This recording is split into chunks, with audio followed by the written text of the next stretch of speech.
Hello everyone. हमारा first chapter खत्म हो गया है, तो आज हम सेकंड चैप्टर अपना शुरू करने जा रहे हैं, जिसका नाम है माइक्रो ऑर्गेनिज्म फ्रेंड्स एंड फो। मतलब माइक्रो ऑर्गेनिज्म हमारे दोस्त हैं और हमारे दुश्मन भी। ठीक है।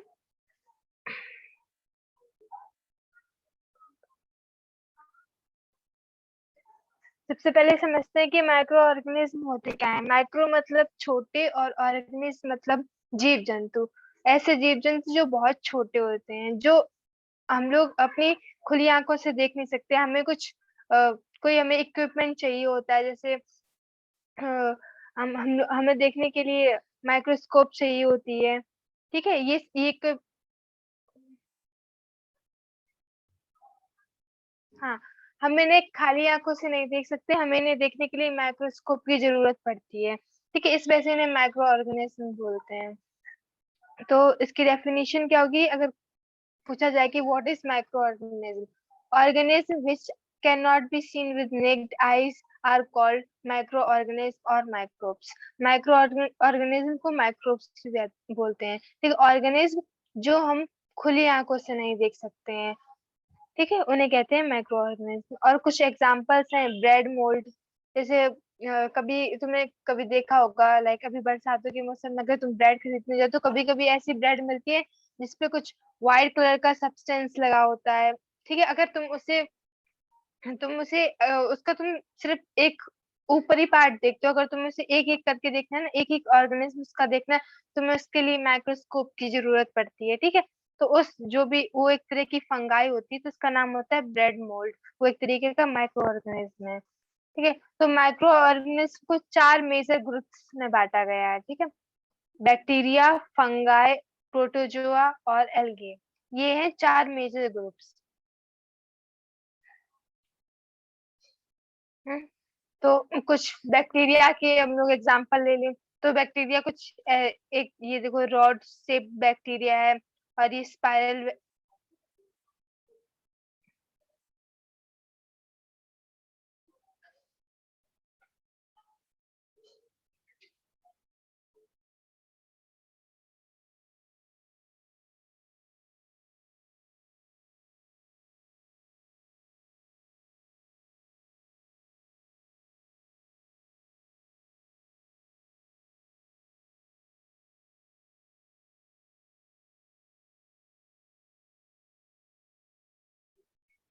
ये बैक्टीरिया रॉड शेप का है। देखो इसमें ये रॉड लाइक शेप है इसकी। और स्पाइरल बैक्टीरिया है। ठीक है, ये इसके एग्जांपल्स हैं। और एल्गे में ये क्लाइमोडोमोनास है, और ये स्पाइरोगेरा है। प्रोटोजोआ में अमीबा और पैरामीशियम आते हैं। ठीक है, ये सारे एक तरीके के माइक्रो ऑर्गेनिज्म है। ये हमें ये जो हम पिक्चर्स देख रहे हैं, ये माइक्रोस्कोपिक व्यूज हैं। जब हम माइक्रोस्कोप से देखते हैं ना इन चीजों को, तो ये ऐसी दिखती है, हम इन्हें नेक्ड आई से नहीं देख सकते हैं। और फंगाई के जैसे हमने अभी पढ़ा है ब्रेड मोल्ड, जब कभी कभी हम देखते हैं ना ऐसे ये ब्लैकिश और व्हाइटिश सा जो चीज लगी होती है आ जाती है ब्रेड पे, वो उस अगर उसका माइक्रोस्कोपिक व्यू देखेंगे, अगर उसे जूम करके देखेंगे, बहुत जूम करके, तो वो कुछ ऐसा दिखता है। तो जो भी हमारी जो फंगी लगी होती है ब्रेड पे, वो उसका जो स्ट्रक्चर होता है वो ऐसा होता है स्ट्रक्चर। ठीक है। फिर ये पेनिसिलियम और ये एस्परगिलस। ठीक है, ये सारे एग्जांपल्स हैं फंगाई के। अब और कुछ मतलब फंगाई के बाद लाइक कुछ और माइक्रो ऑर्गेनिज्म होते हैं। वो कुछ होते हैं वायरसेस। तो दीज आर माइक्रोस्कोपिक, मतलब बहुत छोटे हैं ये, इन्हें भी माइक्रोस्कोप से देखा जाता है, इस वजह से इन्हें क्या बोलते हैं, माइक्रोस्कोपिक।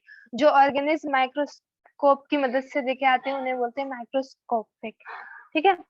जो वायरसेस होते हैं वो जब किसी भी दूसरी इंसान की या कोई भी एनिमल की बॉडी के अगर बाहर होते हैं, तो वो एक तरीके से मतलब उनका जो अंदर उनके शरीर के अंदर जो भी मूवमेंट्स होते हैं, जो भी सेल मूवमेंट्स होते हैं, वो सब नहीं होते हैं। मतलब एक तरीके के जब किसी होस्ट बॉडी के बाहर होते हैं तो वो मरे हुए होते हैं। और जब उन्हें कोई मिल जाता है, लाइक किसी एनिमल का अगर किसी एनिमल के अंदर अगर उन्हें मतलब वो चले गए, या प्लांट के एनिमल में अगर वो जा चले गए, तब वो अपना उस बॉडी में जाके अपना वो रिप्रोड्यूस करते हैं, अपनी संख्या बढ़ाते हैं। और इस तरीके से जब किसी होस्ट बॉडी के अंदर होते हैं तब वो लिविंग होते हैं, और जब किसी होस्ट बॉडी के बाहर होते हैं, मतलब कोई भी होस्ट बॉडी नहीं है उसकी, तो वो एक तरीके के डेड होते हैं, ठीक है। तो they reproduce only inside the cell of the host organism. कोई भी ऑर्गेनिज्म अगर किसी ऑर्गेनिज्म के अंदर है, तभी वो अपने आप को रिप्रोड्यूस कर पाएंगे, ठीक है। विच में भी बैक्टीरियम, एनिमल और प्लांट, ठीक है। अब होस्ट बॉडी वो कोई सी भी हो सकती है, इंसान की भी हो सकती है, कोई प्लांट भी हो सकता है, कोई भी एनिमल हो सकता है, और कोई भी बैक्टीरिया हो सकता है, ठीक है। Cold, influenza, most coughs are caused by viruses.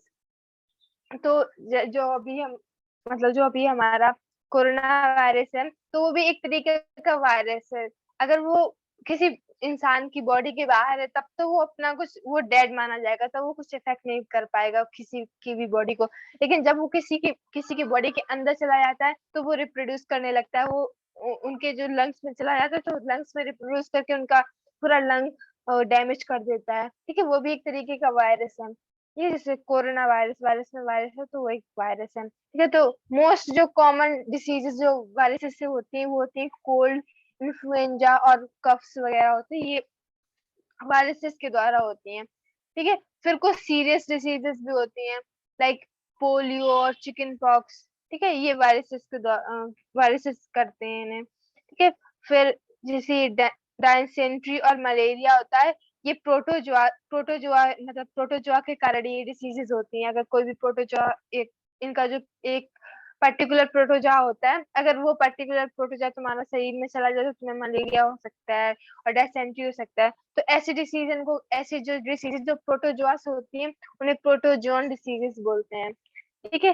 फिर टाइफाइड और ट्यूबरक्लोसिस, ये भी एक बैक्टीरियल डिसीजेस है। मतलब जब इनका जो बैक्टीरिया तुम्हारी बॉडी के अंदर चला जाएगा, तो तुम्हें टाइफाइड हो सकता है और ट्यूबरक्लोसिस हो सकता है। और अब पढ़ते हैं कि वेयर डू ऑर्गेनिज्म लिव। ये जो माइक्रो ऑर्गेनिज्म होते हैं, ये रहते कहाँ हैं, ठीक है। These may be single cell bacteria like algae and protozoa, और may be multi cellular such as algae and fungi, ठीक है। अब सबसे पहले समझते हैं कि सिंगल सेल क्या होता है। सिंगल सेल जो एक सिंगल सेल से बना होता है, ठीक है। और मल्टी सेलुलर मतलब जो बहुत सारे सेल से मिलकर बना होता है। जैसे मल्टी सेलुलर जैसे एल्गे है, फंगाई है, तो ये बहुत सारे सेलों से मिलके बना होता है। और सिंगल सेल मतलब जो सिर्फ एक सेल का ही हो, ठीक है। तो सिंगल सेल के एग्जांपल्स क्या है, बैक्टीरिया है और प्रोटोजुआस हैं और कुछ एल्गे हैं। और और मल्टी सेलुलर का एग्जांपल क्या है, लाइक कुछ एल्गे सिंगल सेल्ड है और कुछ एल्गे मल्टी सेलुलर है। तो कुछ एल्गे मल्टी सेलुलर में भी आती हैं और कुछ फंगाई भी आती है, ठीक है। तो ये माइक्रो ऑर्गेनिज्म होते हैं, they can survive under all the types of environment. जैसे ये जो एनिमल्स होते हैं, ये कोई से भी कैसा भी, अगर ठंडी से ठंडा हो, गर्मी से गर्मी हो, ये किसी भी एनवायरनमेंट में सर्वाइव कर लेते हैं। अनलाइक एनिमल्स हम लोग होते हैं, अगर ज्यादा सर्दी में नहीं जी पाते हैं, ज्यादा गर्मी में नहीं जी पाते हैं, बट ये ऐसे नहीं, तो ये कहीं भी जी लेते हैं, ठीक है। They can survive under all type of environment, चाहे कितनी भी बरसात हो रही है, चाहे कितनी भी ठंडी पड़ रही हो, चाहे कितनी भी धूप हो रही हो, इन्हें फर्क नहीं पड़ता है, ठीक है। अब फिर they are also find inside the bodies of animal including humans, ठीक है। ये मतलब अब एनवायरमेंट में तो होते ही हैं, लेकिन हम इन्हें किसी किसी एनिमल्स की बॉडी या प्लांट की बॉडी, किसी की भी एनिमल बॉडी के अंदर भी मिलते हैं।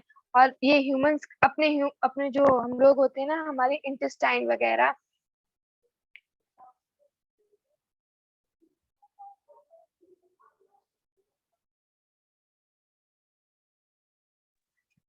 जो हमारे इंटेस्टाइन होते हैं, और हमारे बॉडी में बहुत सारे माइक्रो ऑर्गेनिज्म रहते हैं, ठीक है, जो हमारे हमारे लिए हेल्पफुल रहते हैं, ठीक है। कुछ कुछ जो माइक्रो ऑर्गेनिज्म होते हैं, कुछ हेल्पफुल होते हैं, कुछ नहीं होते हैं हेल्पफुल।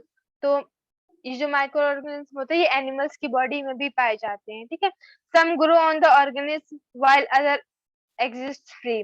कुछ ऑर्गेनिज्म के ऊपर ग्रो हो जाते हैं, और मतलब उन्हें कोई भी एक सरफेस चाहिए होती है ग्रो होने के लिए। लाइक ब्रेड मोल्ड का अगर हम लेंगे एग्जांपल, तो ब्रेड ब्रेड के ऊपर वो मतलब बढ़ता है, ठीक है, ब्रेड के ऊपर रहता है वो, ठीक है। और कुछ होते हैं वो फ्रीली घूमते हैं, उन्हें जब कोई होस्ट बॉडी मिल जाती है, तब वो वहां पे अपना वहीं पे रहने लगते हैं, फिर अपने आप को रिप्रोड्यूस वो करते हैं और वहीं पे रहते हैं। उसके बाद micro organism like amoeba can live alone.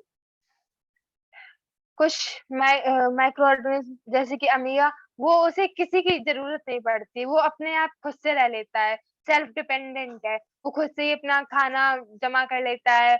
और मतलब वो ये होता है जो अमीबा होता है, वो होता है यूनिसेलुलर, मतलब सिर्फ एक सेल से बना होता है।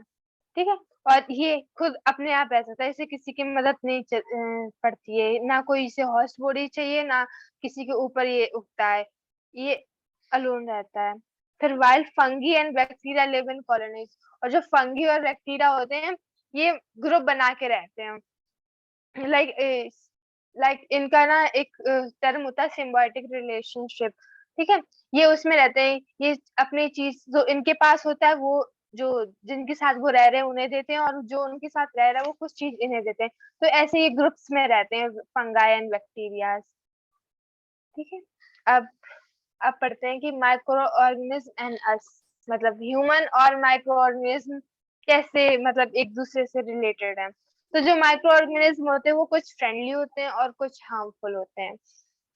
ठीक है। जो माइक्रो ऑर्गेनिज्म फ्रेंडली होते हैं उन्हें फ्रेंडली माइक्रो ऑर्गेनिज्म कहते हैं, और जो हार्मफुल होते हैं उन्हें हार्मफुल माइक्रो ऑर्गेनिज्म कहते हैं। ठीक है। तो microorganism are use in cleaning up of the environment. तो माइक्रो ऑर्गेनिज्म बहुत बहुत सारे तरीकों से फ्रेंडली बिहेव करते हैं हमारे साथ, जैसे कि वो इन्वायरमेंट को क्लीन करने में मदद करते हैं। जैसे कोई भी काउडंग वगैरह होता है, या कोई भी बायोडिग्रेडेबल चीज होती है, वो किसके द्वारा डिग्रेड होती है, वो इन्हीं माइक्रोब्स के द्वारा डिग्रेड होती है। ठीक है। और ये ऑल्सो ये हेल्प करते हैं प्रिपरेशन ऑफ कर्ड, कर्ड बनाने में भी हेल्प करते हैं। कर्ड कर्ड के अंदर एक एक बैक्टीरिया होता है, अ, और जो जो रिप्रोड्यूस करता है, उसके बाद जो हमारा मिल्क होता है वो कर्ड में कन्वर्ट हो जाता है। ठीक है। और ब्रेड केक ये सब बनाने में हाँ क्या माइक्रो ऑर्गेनिज्म हेल्प करते हैं। ठीक है। जो बैक्टीरिया कर्ड के अंदर रहता है उसे उस बैक्टीरिया का नाम होता है लैक्टोबैसिलस। ठीक है। लिख देते हैं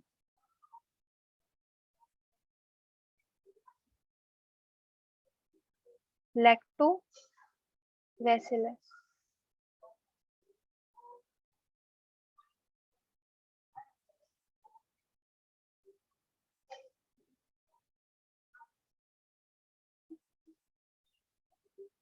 ठीक है। ये लैक्टोबैसिलस नाम का एक माइक्रो ऑर्गेनिज्म होता है जो कर्ड के अंदर रहता है, मतलब तो फिर जो रिप्रोड्यूस करता है उसके बाद जो हमारा जो दूध होता है वो कर्ड में कन्वर्ट हो जाता है।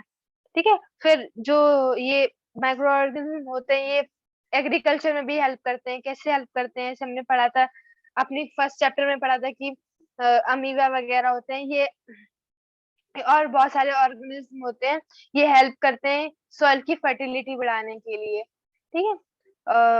तो माइक्रो ऑर्गेनिज्म सॉइल फर्टिलिटी बढ़ाने में मदद करते हैं, और जिससे हमारी एग्रीकल्चर जो होता है, एग्रीकल्चर में भी ये बहुत हेल्प होती है। और उसके बाद ये मेडिसिन प्रिपरेशन में भी बहुत हेल्प करते हैं। कुछ कुछ तरीके के माइक्रो ऑर्गेनिज्म मेडिसिन में भी हेल्प करते हैं। ठीक है। और अब इसके कुछ हार्मफुल इफेक्ट्स पढ़ लेते हैं कि हार्मफुल इफेक्ट्स क्या होते हैं। तो कुछ माइक्रो ऑर्गेनिज्म होते हैं वो ह्यूमन बॉडी में डिसीजेस लाते हैं। ह्यूमन बॉडी या प्लांट एनिमल, उनकी वजह से डिसीजेस हो जाती हैं, तो वो एक तरीके का हार्मफुल इफेक्ट है उनका। ठीक है। और ऐसे कुछ डिसीजेस कॉसेज माइक्रो ऑर्गेनिज्म को कहते हैं, तो जो माइक्रो ऑर्गेनिज्म डिसीज जिनकी वजह से डिसीज होती है, ठीक है, जो उन्हें बोलते हैं पैथोजेंस। ठीक है। पैथोजेंस बोलते हैं जो डिसीज कॉजिंग माइक्रो ऑर्गेनिज्म होते हैं। ठीक है। और they also spoil food clothes and animals. ठीक है। ये जो माइक्रो ऑर्गेनिज्म होते हैं, ये कभी कभी फूड को भी बहुत स्पॉइल करता है। तुमने देखा होगा कभी कभी बहुत दिनों तक खाना रखा रहता है तो उसमें बदबू आने लगती है अजीब सी, तो वो इसी वजह से आने लगती है क्योंकि उसमें माइक्रो ऑर्गेनिज्म आ जाते हैं और वो फूड को बेकार कर देते हैं। और कभी जब बहुत दिनों तक क्लोथ रख अपना कहीं भी कपड़ा रखा रहता है ना, उसमें व्हाइट व्हाइट कलर का कुछ आ जाता है, तो वो कुछ माइक्रो ऑर्गेनिज्म होता है। ठीक है, और लेदर को भी वो खराब कर देता है। तो ठीक है, ये कुछ ये माइक्रो ऑर्गेनिज्म के जो दो मतलब दो उसकी चीजें थी कि एक तरह से वो फ्रेंडली भी होते हैं हमारे लिए और एक तरीके से हार्मफुल भी होते हैं। और हम आगे की क्लास में एक एक करके पढ़ेंगे कि एक एक करके पढ़ेंगे कि हाँ वो कैसे उनका वर्किंग होता है, कैसे वो हमारे लिए हेल्पफुल रहते हैं और कैसे वो हमारे लिए हार्मफुल होते हैं। ठीक है।